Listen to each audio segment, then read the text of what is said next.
गतकाली संध्यार सदर कार्यालय ठारे दुई जन युवक आसी संध्या समय अतर्कित भावे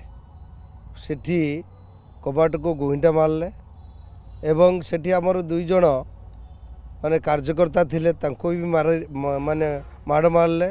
एवं जी आमर केयर टेकर थिले ताको मध्य माइले आम जानिबा को पाइलु से होचंती कांग्रेस प्रार्थीनी कर दियर सी तांको बापा मध्य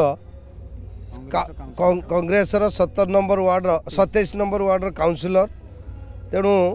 आ पछरे जे गोंडाराज अच्छी कार प्रछद पटे कार हाथ अच्छी ना गोटे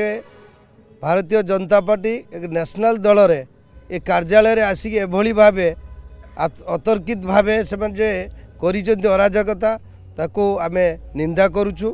आमे प्रशासन पाखरे बा एसपी पाखरे आमे एतला दायर करुचु एवं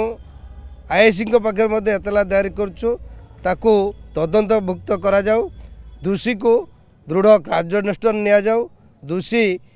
को सहित अन्य माने जे मानकर हाथ अच्छी नने से माने एते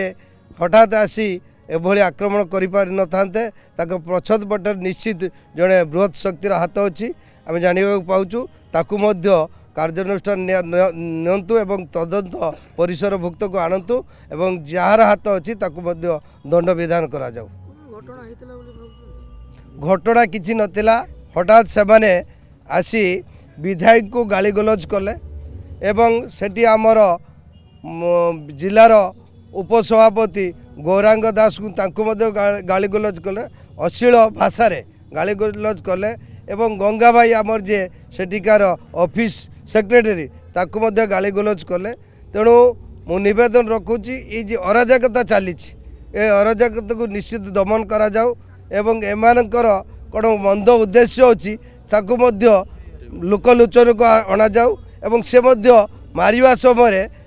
गुईठा मारी कबाट भांगी कहते ये आम फुटे देबू क्या से फुटेबे जे इंगित करी कहते आम फुटे देबू क्या से फुटेबे विधायक प्रति जेहेतु विधायक नथिले से गोटे सोशल कार्यक्रम में भाग नहीं मुझे सेठी थी यही समय एमाने गुंडाराज कर गुंडाराज को निश्चित दमन करा जाऊ एवं प्रशासन कठोर कठोर दंड विधान करंतु एथिपाई आमे एसपी को पाखरे दाबी पत्र देछु।